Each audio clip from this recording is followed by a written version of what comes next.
और जब अंग्रेज सरकार फिर से बन गई इस देश में, तब बहस हुई ब्रिटिश पार्लियामेंट में कि अब हमें भारत में कुछ भी करना है तो कानून बना के करना है। अब तक हम बिना कानून बनाए काम करते थे, अब जो करेंगे वो कानून बनाकर करेंगे। क्यों? तो अंग्रेजों ने आपस में एक दूसरे को कन्विंस किया, वो ये कि दुनिया का कोई भी देश जब भी हमसे कहेगा कि आप भारत को लूट रहे हैं, बर्बाद कर रहे हैं, तो हम जवाब देंगे हम तो भारत में कानून का शासन स्थापित कर रहे हैं। अब उसमें भारत की लूट होती है तो हम क्या करें? अंग्रेजों की चालाकी देखिए कि आपको सीधे लूटेंगे तो बदनामी होगी, कानून बना देंगे लूटने का तो बदनामी नहीं होगी। लूटना तो आपको है ही। इसको ऐसे समझिए कि कोई आपकी जेब काटे तो आप चिल्लाओगे मेरी क्यों जेब काट रहा है।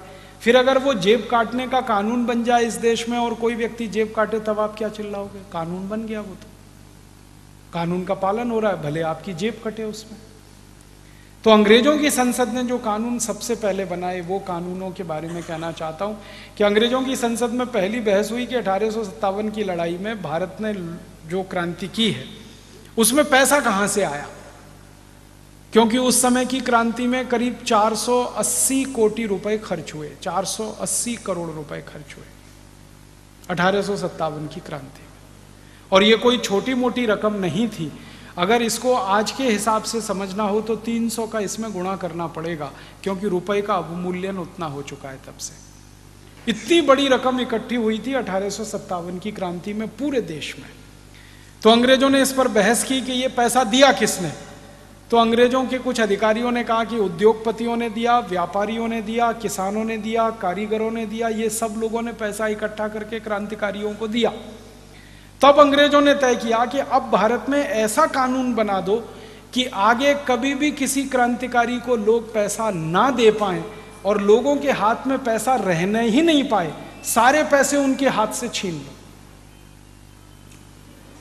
तो भारत के लोगों से पैसे छीनने के लिए, धन छीनने के लिए सबसे पहला कानून इस देश में बना, उसका नाम है Indian income tax act.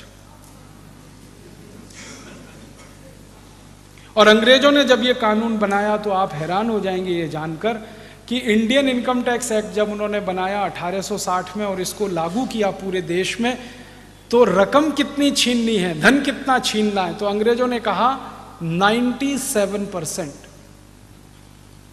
British parliament ने तय किया, माने कोई हिंदुस्तानी 100 रुपए कमा रहा है किसी भी व्यापार से, तो उसमें से 97 रुपए इनकम टैक्स में ले लेना है, माने उसके पास सिर्फ 3 रुपए बचेंगे। फिर अंग्रेजों ने एक दूसरा कानून बनाया कि कोई कमाई करेगा तो कमाई तो तब करेगा जब कुछ सामान पैदा करेगा, उत्पादन करेगा, तो उत्पादन पर कर लेना है उनसे, सेंट्रल एक्साइज ड्यूटी। और ये अंग्रेजों ने लगाई 350%। 100 रुपए का सामान पैदा करो तो 350 रुपए अंग्रेजों को दो टैक्स में।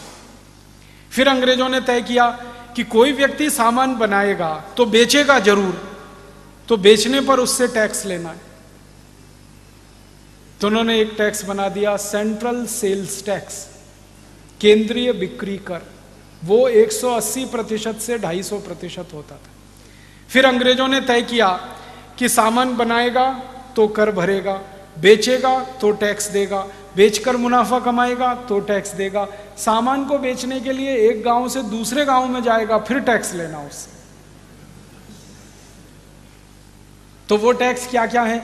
अंग्रेजों की बनाई गई सड़क पर से जाएगा तो रोड टैक्स लेना, अंग्रेजों के बनाए गए पुल से जाएगा तो टोल टैक्स लेना, जिस गांव में सामान बनाएगा म्युनिसिपल कॉरपोरेशन का टैक्स लेना। ऐसे कर करके उन्होंने सारे टैक्स के कानून ला दिए इस देश। उद्देश्य क्या था? एक ही उद्देश्य, भारतवासियों से पैसे छीनने हैं, भारतवासियों से धन छीनना है, संपत्ति छीननी है और उसको लंदन लेके जाना है। जब ये कानून लागू हो गए, इंडियन इनकम टैक्स आ गया, सेंट्रल एक्साइज आ गया, सेंट्रल सेल्स टैक्स आ गया, रोड टैक्स आ गया, टोल टैक्स आ गया, म्युनिसिपल कॉरपोरेशन का टैक्स आ गया, 20 तरह के टैक्स उन्होंने लगा दिए। तब लूट और ज्यादा हो गई इस देश की। और उस लूट का दुष्परिणाम ये निकला कि धन तो सारा लंदन चला गया, इस देश के सारे उद्योग खत्म हो गए। क्योंकि किसी उद्योग पर आप 350% एक्साइज ड्यूटी लगा दोगे तो कितना महंगा कर दिया आपने उस सामान। फिर सेल्स टैक्स लगा दोगे, फिर इनकम टैक्स ले लोगे, फिर रोड टैक्स ले लोगे, फिर टोल टैक्स ले लोगे। अल्टीमेटली दुष्परिणाम ये हुआ कि भारत की वस्तुएं महंगी होती गई और वो वस्तुएं बाजार में बिकना कम होती गई, तो भारत का एक्सपोर्ट खत्म हो गया, निर्यात खत्म हुआ, तो दूसरे देशों से जो सोना चांदी आता था वो बंद हो गया और धीरे धीरे आमदनी इस देश की घटती गई, घटती गई, घटती गई। आज भारत की हैसियत दुनिया में ऐसी है कि 200 देशों में सबसे गरीब देशों में भारत का नंबर आता है। आज से थोड़े साल पहले तक दुनिया के 200 देशों में सबसे अमीर देशों में भारत का पहला नंबर आता था। इतना परिवर्तन हो गया। अब मैं कहना चाहता हूं आज की बात कि अंग्रेजों ने तो इनकम टैक्स लगाया, सेंट्रल एक्साइज लगाया, टोल टैक्स लगाया, रोड टैक्स लगाया, हाउस टैक्स लगाया, कॉरपोरेशन टैक्स लगाया, सारा धन लूट के लंदन ले जाने के लिए। वो विदेशी थे, लूट का सारा धन लंदन लेके जाना है, ये उनका घोषित उद्देश्य था। वो कोई सेवा करने नहीं आए थे इस देश में, कोई धर्मादा खाता खोलने नहीं आए थे। अब होना क्या चाहिए था? 15 अगस्त 1947 को आज़ादी आई, तो आज़ादी आते ही लूट के जितने कानून अंग्रेजों ने बनाए टैक्सेशन के नाम पर, वो सब खत्म होने चाहिए थे, सब कानून जला देने चाहिए थे।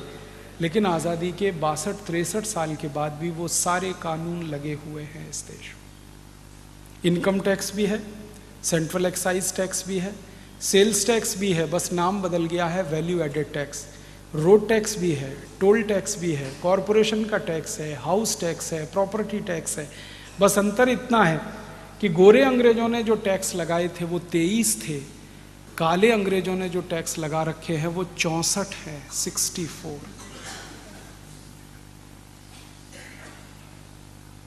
गोरे अंग्रेज लूट लूट के सारा धन टैक्स के माध्यम से लंदन में जमा कर रहे थे, ये काले अंग्रेज आपसे धन लूट लूट कर स्विट्जरलैंड में जमा कर रहे हैं।